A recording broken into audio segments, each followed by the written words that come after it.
There is.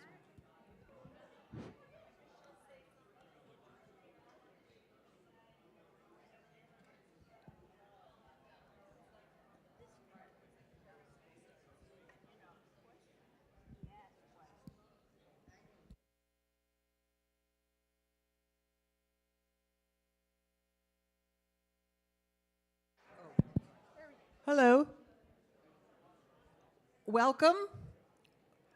Welcome, TILLI. Great to see everybody. We're halfway through. Hopefully you're really enjoying it. Want to thank you. Barbara and I want to thank you and welcome you again. And we've got a few announcements before our speaker. One is that it's Bennett Simon's birthday today. Where is he? Where is he? Oh, right there. Raise your hand, Bennett. It's your birthday, so people can say happy birthday. Yay. No, we won't sing it. But one announcement is that we are going to go as TILLI to see Fun Home at the Huntington. The date is December 10th. It's a matinee at 2 p.m. And to thank Glenda Fishman, Glenda, for getting us tickets again. By Friday evening, the registration will be up. And there is only a certain amount of tickets, and TILLI people do get first dibs on it. And an email will be going. Emma will be sending out an email about the registration. Okay? Then Ted has an announcement.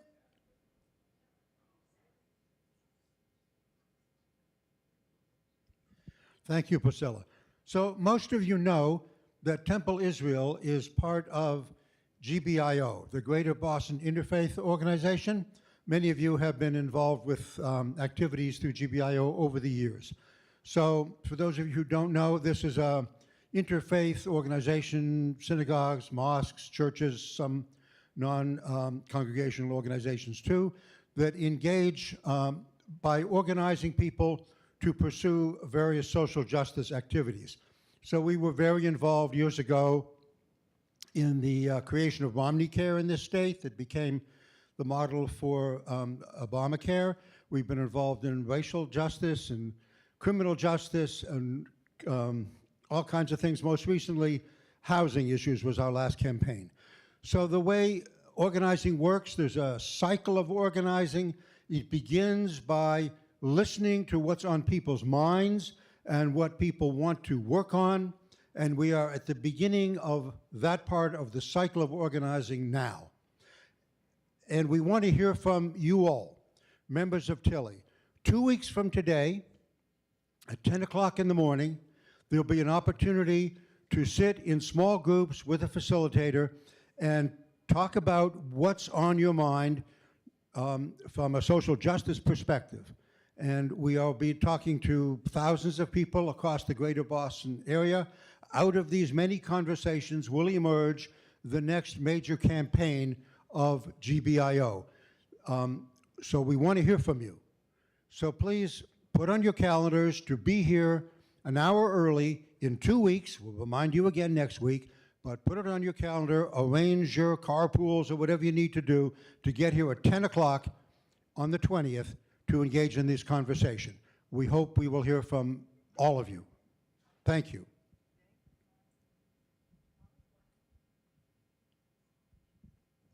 Hi everyone, my name is TILLI. If we haven't met yet, I work here in the Social Justice Department. Would love to say hi if you and I don't know each other yet. Temple Israel is currently involved in the Dignity Not Deportations campaign, which is asking our local representatives and senators here to please not contract with ICE. If this is something that you personally care about and would like to write to your local representatives, Sarah Singer is over there at a table with postcards. Everyone only fills out 2 postcards, one for their local rep and one for their local senator. If you know their name, you can write it in, but if you don't know their name, that's absolutely fine. You just put in your name and address and we can put it in for you. You don't have to do any of the mailing. We'll take care of that. You just fill out 2 postcards. Wouldn't take more than a minute or 2. Leave them with Sarah, and we'd love you to participate. And if you have any questions, you can feel free to talk to me or Sarah. You have already done such a great job that I need to go upstairs to get more, and I'm also going to bring some around to tables if that is easier for folks to complete. And thank you. You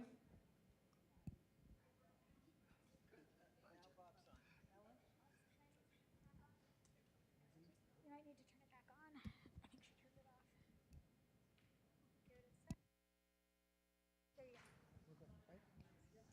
you go. I'm so excited today to have today's speaker. Julia Williams is the Communications and Gallery Coordinator at the Leventhal Map and Education Center at the BPL. She's a researcher and educator with interests in local history, human geography, and the way local community-centered information can strengthen our knowledge, perception, and understanding of different material. She earned both her MA in museum education and her BA in education and child development from Tufts. And she's going to talk to us about some new and very old acquisitions at the Leventhal Map and Education Center. Welcome, Julia. Yes. Hello, hello. Can everyone hear me okay with this mic? No? Okay. I do think we're, ooh, that sounds better. Okay. Thank you, Bob, for that introduction. Yes, I'm Julia Williams from the Leventhal Map and Education Center. No? Go a little louder, I think. Yeah. Can I get a thumbs up for people if that sounds good? Okay, I think that's a good volume. Okay, so once again, I'm Julia Williams from the Leventhal Map and Education Center at the Boston Public Library, and today we'll be covering kind of what the Leventhal Map and Education Center does, what we offer, and then some of our new and oldest acquisitions to our collection. All right, so who are we? So the Norman B. Leventhal Map and Education at the Boston Public Library. We are an independent nonprofit that's partnered with the Boston Public Library, and we basically are caretakers for the BPL's map collection, which consists of about 250,000 objects. Of that, it is mostly made up of maps, atlases, and also some born digital pieces, which means they were maps specifically created as a digital component and have never been in print before. And we'll look at one of those today as well. In addition to being the caretakers of those maps, we also offer educational programming, rotating exhibits. We have one temporary exhibit right now that's focused on the Revolution, which I'll speak about a little later. And then we also have a permanent exhibition talking about the geography of Boston and how it came to be. We also host community events similar to this one, but author talks, also demonstrations of different digital tools that we have, and then a special tool, Atlascope, which I'll also get into a little bit later. In addition to this, we also have a physical space that's open to the public 6 days a week, Tuesday through Sunday. I hope to see some of you there, and I've heard some of you have visited, so that's wonderful. And we will move right along. So the rotating exhibition we have on right now will be up through next March, and that's called Terrains of Independence. This exhibition focuses on the geography of Boston and why this city and larger region in particular was really kind of the start of the American Revolution. Like, how did the geography influence that decision from happening? So that will be up through next March if you're interested in visiting. And I'll also mention the BPL has also just opened a new exhibition about 2 weeks ago. That's on revolutionary art from the revolutionary period through, I think, their most recent pieces from 2025. And that will be up as well through next year. I encourage you to visit. Okay, moving along to our digital collections a bit. So in addition to just maps, we have atlases, digital pieces also available online. So our digitized collection is over 10,000 pieces fully digitized. If you remember what I said earlier, we have over 250,000 objects in the collection. So what's the discrepancy? Most of that is up to like copyright issues. Sorry, I'm gonna talk to you for 1 sec. We're gonna try and get Yeah. that tape that to get a little closer to your mouth so it's Oh, slightly better gotcha. sound. Sorry, I everybody. Just give us gotcha. 1 Yeah. sec. Like here. Okay. How's that? Maybe I'm moving it in the wrong way. Maybe. Is that a little better? Whoa. That sounds a lot better. Okay, how is that? That sounds very loud. Okay. I can also hold it too. Thank you both. Yeah, I'm okay. Okay. No worries. Yeah.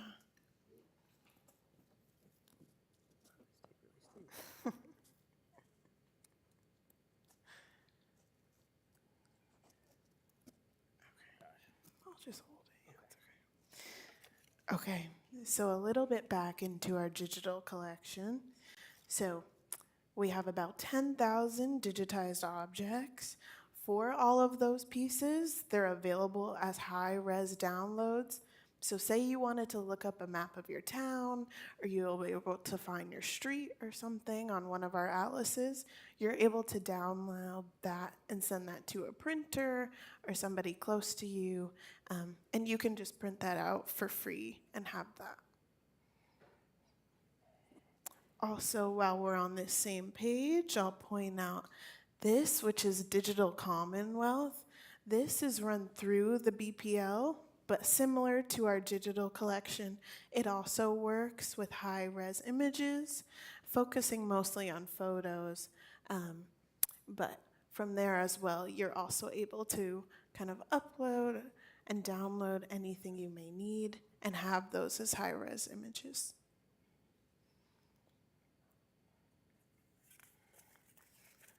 Okay, so now we'll jump into some of our newest acquisitions into our collection.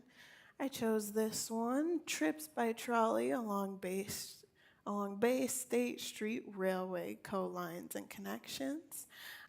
This one is from 1914, and it details trolley routes around Massachusetts, New England, and to New York City via the Bay State Street Trolley Railroad Co.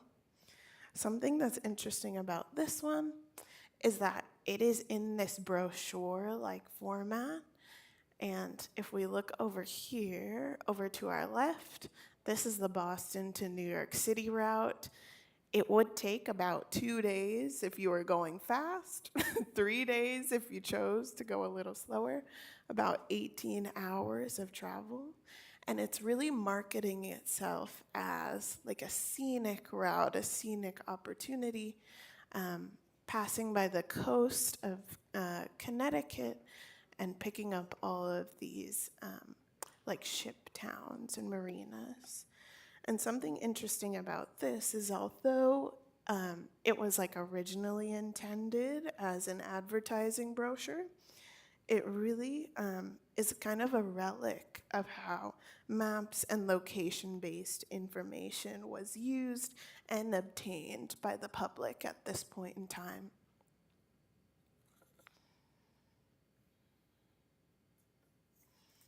Moving along to one of our other newest acquisitions, this is one of the born digital pieces I was speaking about. So this map was created digitally and has remained digital unless you decide to print it out. But this one is called Unmapped Boston. It squares, hills, neighborhoods, and thoroughfares. And this was created by an independent, Matthew Harles, who self-published it. And this contemporary born digital map gives place and context to areas that are usually left off of official city maps. So we've got some little zoomed in crops, and from here, these colored lines represent, of course, the T, the subway. But then these tan colored dots are all of these informal squares that he's kind of highlighting. So let's see if I can focus on some good ones. Let's see. So I'm up in this right-hand corner. Over here we have the community college, Leishmere, and from there we can see Inman Square as well as Union Square up here. Um, if we also go down, I'll go to this one right on the bottom. We can see the very end of Coolidge Corner. We can see Dudley Square right here, Hyde Square, and all of these lines connecting are either major thoroughfares, major roadways, or smaller roads that more local communities would use. And the real point of this map is to show the connectivity of Boston and how all of these communities, though independent or separate from of the more major lines that the city tends to highlight, really all come together to create this really beautiful web of connectivity across Boston. One other interesting thing about this map that also ties back to earlier, if you wanted to see this map, we do not have it accessible on our digital collection because it is very recent. Because it's very recent, so it's not up for copyright reasons. So you would actually either have to request via our librarian to send you scans or come visit us in person. We have a research room where anyone is able to visit, and you can view as many maps as you would like. All you have to have is a Boston Public Library card and the ability to make an appointment on the computer.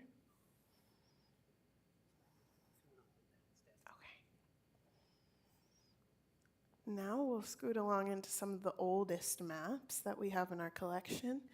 This is the very oldest that we have, and these are from the Ptolemy Atlas titled Geographia.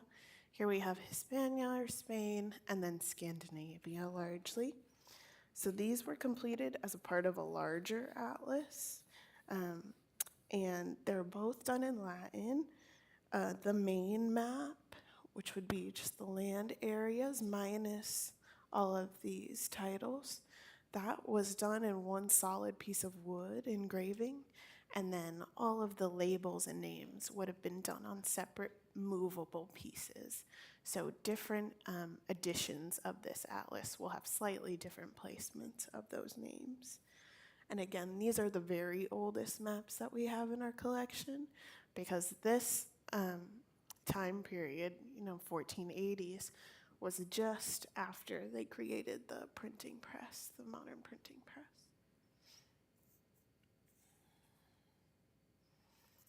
All right. And then this map, though not the oldest, is considered the first printed map of the world. This is from 1488, and it was a part of kind of a larger history textbook that was meant for people that couldn't afford a full library but still wanted some. And so this was kind of supposed to encapsulate kind of the most important things that you should know about. Okay. That said, it's not the most accurate depiction of the world. It's kind of more of a schematic drawing, is what we say. And that is because most of the distances are not accurately represented. It's also only showing 3 continents. And they've also later found that some of the actual places they've put things are not totally correct. But some things to point out. It is oriented towards the east at the top. And here in the middle, it's really centered around Judea and Palestine. And then towards here, I don't know if people can see my little pointer. Right over here, we have the Pope behind his walls over there. So I always think that's a little funny. And again, this is also all in Latin as well, but it was later printed in French, I believe. And then here we have, again, not our oldest map, but this is one of the oldest, most complete, and most detailed maps of a pre-war colonial Boston. So this is William Price, A New Plan of Eager Town of Boston in New England in America. And here we can see it goes down to street level detail. We see individual houses and buildings marked. We also have important places like schools, powder houses, different cemeteries going on. And this is really our most complete map of Boston. For about 50 years, people are constantly referencing this map. This map is also on display in our current exhibition, Terrains of Independence. The original is up, so I encourage you all to come see.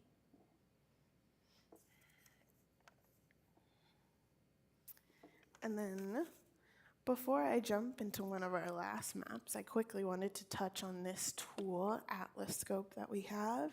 So Atlas Scope uses fire insurance atlases, which were created between about 1860 to 1940, and they went down to extreme levels of detail in order to really give to fire insurance companies, because at this time, Boston was experiencing a big boom in growth, in building, in literal expansion of space.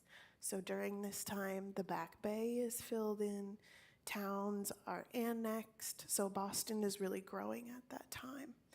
And what we can do with Atlas Scope is basically layer each of these fire insurance atlases that were updated and made about every couple years. For Boston, it's about 5 years. For towns outside, it can be between 10 to 20. And it layers each of those atlases with kind of a modern web map, like a Google Maps or an Apple Maps, and allows you to really view into the past and compare what things used to look like and how the city expanded.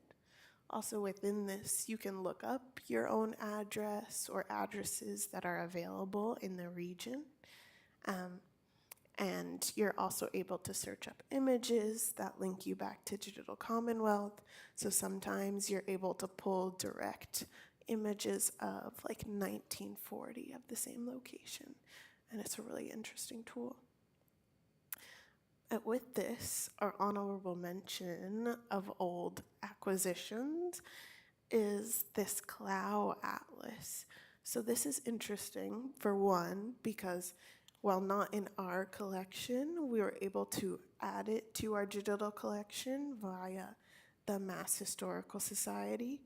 And through that, we were able to upload it into Atlas Scope as a new layer for people to look at and view urban change. So this atlas is also particularly interesting because it was made in 1900, but it depicts the Boston of 1798, or 1798. And Clow was able to do this, and by this I mean really get into street level detail, building level detail with owners and everything, because he went through different deed books, journals, notes, and historical surveys, and very diligently pieced together all of Boston proper into this extreme level of detail. So that's also now viewable in Atlas Scope. Some quick things before we jump into questions. If you ever wanted research support for any of these maps or kind of any general question you have for the BPL that a librarian may be able to help you with, the easiest thing to do is email ask@bpl.org, and whatever department, whoever can best help you, they will be reached through that email. If you would like also to view any maps in person that you may find, we just ask that you submit your request at least 3 days in advance so we have time to pull the maps for you. I also am just going to leave this slide up here. If you're interested in the work of the Leventhal Center and want to know more about the different projects we're doing, the different events we're holding, which are all free to the public, feel free to sign up for our newsletter. You can find it on our home website, leventhalmap.org, or by scanning this QR code with just your phone's camera. It should bring it right up for you. And that's it for me. I think we can jump into some questions if people have some questions.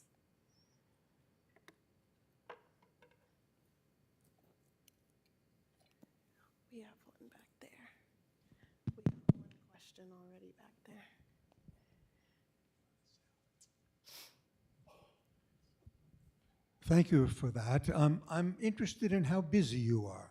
How many people do you get to come and look at things? How many requests? I just don't have a sense of what your volume is in terms of your interactions with the public.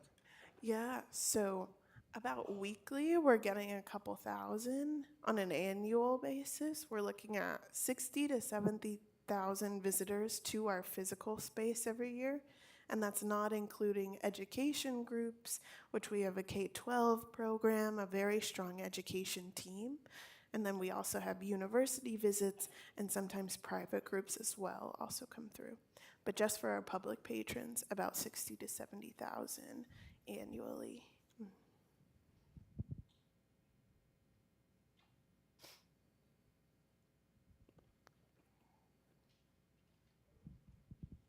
Oh, I think they're walking around with a microphone for questions. So, Hi. I was very interested in the fact that one of your very oldest maps was dated 1488, I think you said. yeah. But we learned in school that it was 1492 that Columbus sailed the ocean blue. And that's before, Yes. this map is before. So who would have been here to make the map? That's what I wanted to know. Yes, so I'll scooch us back. So this map was made in France, and like I said earlier, they have found this is not a total complete world map. So here it's only depicting Africa, Europe, and Asia. So the new world, quote unquote, has not yet been added to this full world view. Thank you.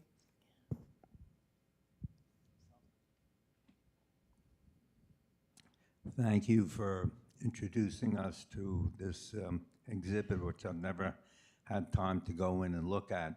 Did I understand, we used to live in Brookline, and we're interested in historic maps. Did you say you could go there and get a historic map and one of those atlases and have it printed out for you? Yes, exactly. So I'll scooch us back here. So through our digital collections, if you were to go just to our webpage in our search bar and search up Brookline, that's really all you need to do. Then any maps that we have that might fit that term will come up. Of Brookline, I'm sure we have plenty. And from there, anything that you can view, you can download. So right when you click into one of these pages, you'll see a little button to download.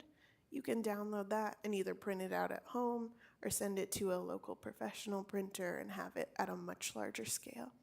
But those are totally free to you. Thank you. Of course. I think we have some folks over here.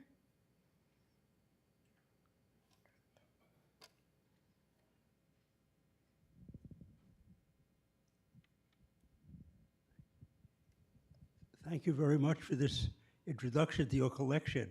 We've just seen little pieces of it over the years. But do you have resources for addressing the following question, which has always bothered me? How in the world were people making these maps? How did you make a map of Spain in 1400? Who was there measuring the contours and giving anything like a real shape of it? Yeah, so I'll do my best to answer. Yeah. The most qualified people, I would say, are probably back to this research support slide, which is just emailing at ask@bpl.org, and that will send you to a reference librarian who is probably a little more capable of answering than I will, but I'll try my best. So for many of these very old maps, yes, so ones like these have been continuously explored and mapped for generations and generations. It was really only until this time that they were able to get them printed, but kings, emperors, rulers were constantly sending out different folks to survey the land so that they knew exactly what was under their purview. In terms of piecing it all together, that was done by some amazing experts and mathematicians that were really able to take all of that information that was being collected by these various sources and piece them all together to make these maps that, though not quite as accurate as the ones that we have now, of course, still do give you a very, very good sense of the area. So, yeah. People are always commiserating about how hard it is to drive in Boston because we're not a grid. Yes. And the explanation I've always heard is because the map was laid out by cow paths. And I wonder if there's any truth to that. And if so, how did it go from cow paths to where it is now? Yeah. And how was the city laid out? Yes. So not quite cow paths. The one interesting thing is that the common was initially reserved as a cow pasture, which is why it's in the most central part of the city. But much of Boston was a lot different than it is now. So originally, Beacon Hill up here was about 60 feet taller than it currently stands, along with two other pretty massive hills alongside it. Those were shaved down eventually and contributed to what went in to fill in Mill Pond, which is like the government center area today. Also, Boston remains to be a pretty hilly city, and so all of these paths are kind of following the contours of that initial area, especially the Beacon Hill and North End neighborhoods. Some things that have also changed a little bit is we had a West End neighborhood that was in where Mill Pond and slightly below. That was all demolished during urban renewal when they went to build Government Center. So that's why some areas are a bit different as well. But you will see in more modern parts of Boston a much more linear kind of street pattern. So Back Bay notoriously is very grid-like because they were really able to plan fresh on land that they had just made versus going into this more rugged, hilly landscape that, you know, slowly over almost 400 years has been kind of shaped to a more modern palette.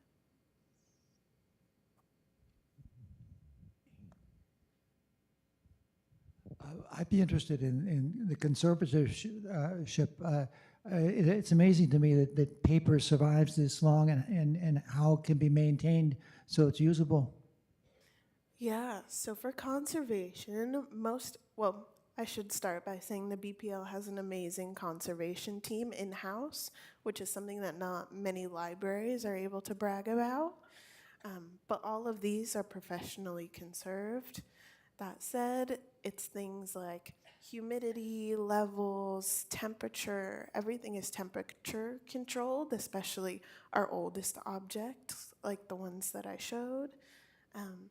But really, it's just about keeping them at the most even level so that they have no outside influence.